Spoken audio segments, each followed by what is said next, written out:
Let's get cracking. Let me tilt this down a little. G'day, trendsetters. Welcome to episode 180 of the Trainsmooth podcast. My name is Tim Egg, and if you have any questions you'd like submitted to the show, jump on through to the website, trainsmooth.com. On the homepage, it has all the information, and jump on through. I like receiving your questions, and while I'm at it, I want to say thank you to every single person who tunes in and listens to the show. As you can tell, I don't advertise on the show. I'm not trying to plug my own crap. I'm not trying to sell sponsorships. I'm not trying to sell adverts. I don't have affiliate links or anything. It's 100% just to help. I enjoy helping others. And when I first started this, I had no idea it was going to be so rewarding, actually. I just thought it'd be something cool. I've had several podcasts in the past. A couple of them were really good. Most failed miserably. This is by far the best by a long shot, and it's the most rewarding thing I've done, I reckon. But anyway, on with the show. Today's question comes from Sally. My cousin's called Sally. How long of a break should I have between cycling and running in a brick workout? It's a cool question. So for starters, I do believe if you're going to jump off the bike and go straight into the run, your transitions need to be super, super fast. Even if all your run is just a cool down run. So let's say you've gone out for a bike ride, you come down and you just want to do a 10-minute easy run off the bike, just part of your cool down. 5 minutes for all that matter, who cares? You need to fly as fast as you can through that transition, because come race day, it's just going to, when, a whole lot's going on around you, you think, oh God, have I missed anything? Oh, whatever, there's my shoes on that bike, or, you start, it eliminates a whole lot of stuff. It just seems flawless. So I do believe if you're going into a brick workout, you make it super quick, as fast as possible. If you got kids, now this is the best thing you can do, because kids love helping out with brick sessions. If you got kids, tell them, as soon as you see mum or dad coming home, I need you guys to just add a whole lot of stress to me. Just yell, scream, carry on. If you got a little whistle, blow the whistle, whatever you can do. And as you're putting down your bike, you're putting your socks on, you're putting your shoes on, or whatever you got ready for that run, they're just carrying on like pork chops. And that just helps out a little bit too. But that's not exactly answering your question, I know.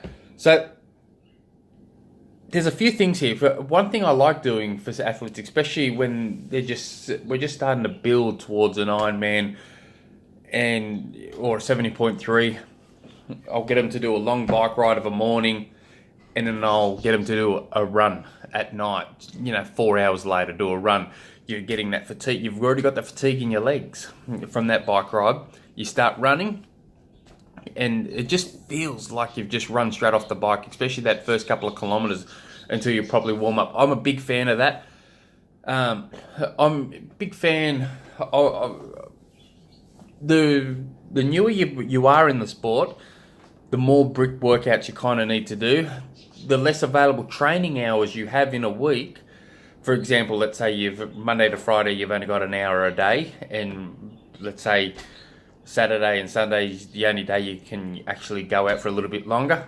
I believe brick workouts are more important in those sort of situations, because you can fit more into it. So you can do like a 40-minute hard, fast bike ride on the wind trainer, straight off into a 20-minute run, and you can make the first 10, 15 minutes of that run real hard, sharp, and back it right off in that last 5 minutes. So I like those things. But the longer the ride is, the longer your bike ride is, the bigger the window you have to capitalize on that brick workout. So, for instance, if I'll go for a bike ride, for instance. Let's say it's a 4-hour bike ride, and I really can't be bothered running on the road, or that time of the day there's a lot of traffic lights up there that way, and there's not what I want to achieve. So I might jump in the car, go for a drive to some bushland and run some trails. I've started running within 15 minutes. That's perfect. That's no problem with that. If I've gone for a 6-hour bike ride and I wanted to run 4 hours later, that should be still good too. Now, just on a side note for that, I've mentioned it a little while ago that I started playing around with strength sessions straight after the run. I did a 6-week block of doing my long bike ride, followed, either it was just like a brick session, going straight off my bike, straight to the gym, which is, a 33-second drive from my house, or a 2.5 minute walk.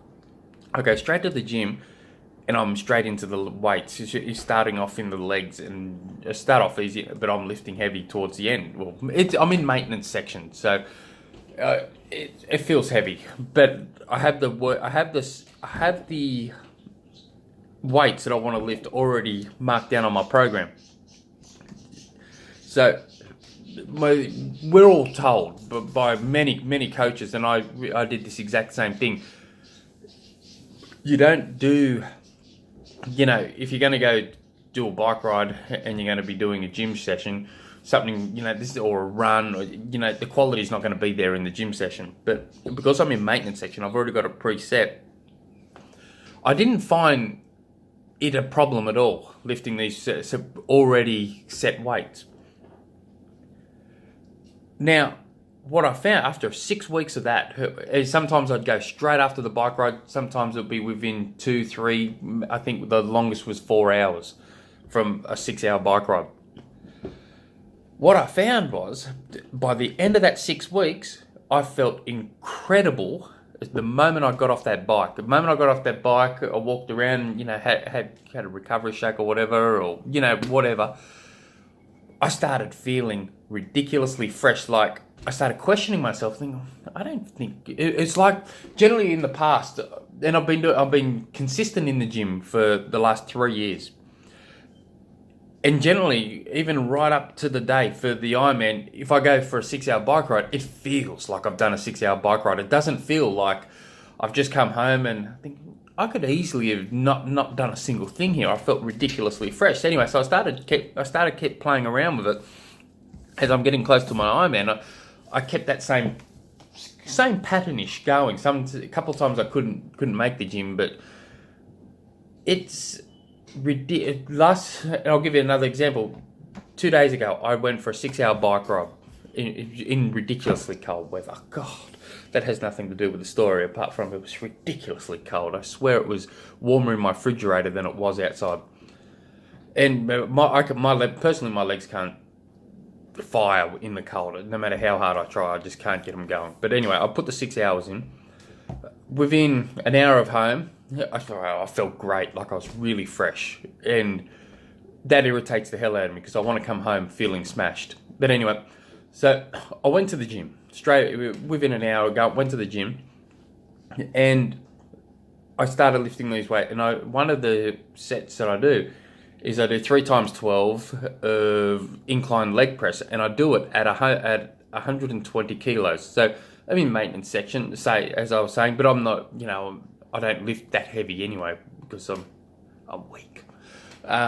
Anyway, I do my first set thinking, I think this feels light. Anyway, I stopped it and I'm counting up, 20, 40, 60 on that side, 20, 40, 60, that's 120. I had to put more weight on just so I could actually feel some sort of burning sensation in my legs. It was ridiculous. I've never had anything like that. I come out of the gym, you feel sore after the gym. You feel like you've accomplished something.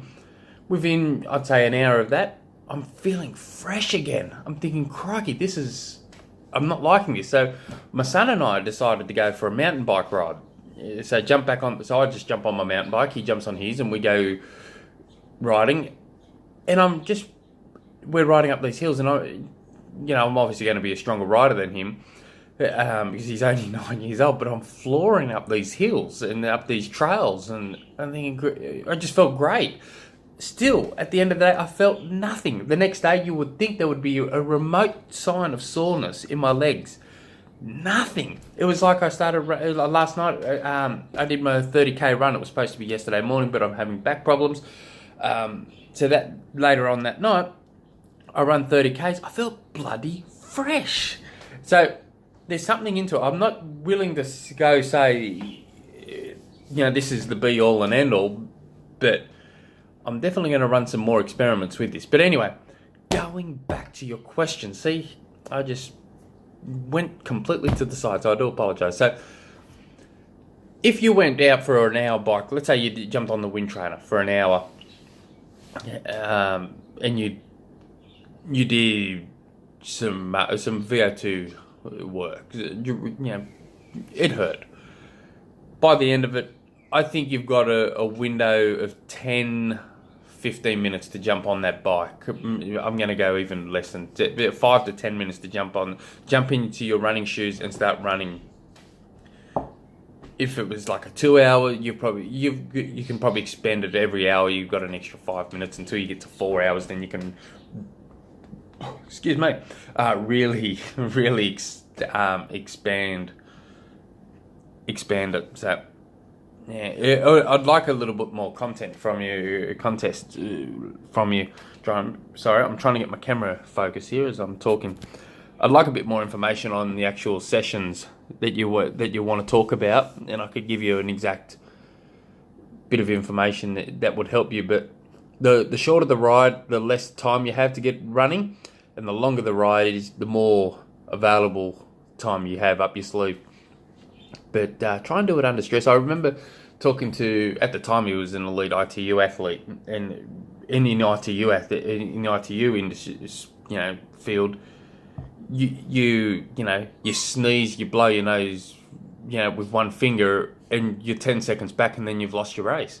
So what he would do, this Dylan Evans would do, would be he'd go and practice transition over and over and over again in his house, and he'd get his brother with an air horn and a whistle, and he'd be carrying on like a silly man, just behind him, yelling and screaming and carrying on, and that helped him a lot. So I'm a big fan of Alan Pitt. I won't keep boring you to tears here with stories, but Alan Pittman, my mentor and old coach, he said to us a couple of times, but he definitely said to us once at Ironman Australia, he goes, there's no reason why your transition time can't be the same time as Jason Shortis. Jason Shortis, he was, an Australian legend pro triathlete. He was racing, obviously, at that race. And it kind of got me thinking, and it was funny because running out of water, just getting out of water and running into transition one during that race, I had this guy saying to everyone, patting his hands down, go, just slow down, don't rush, take it easy. I'm thinking, frig that. Easy for you to say, I'm out of here. Anyway, I hope I've bored you all to tears. If you guys have any other questions, jump on through to the website, trainsmooth.com, send me an email, tim@trainsmooth.com. Till tomorrow, hooroo. See yous.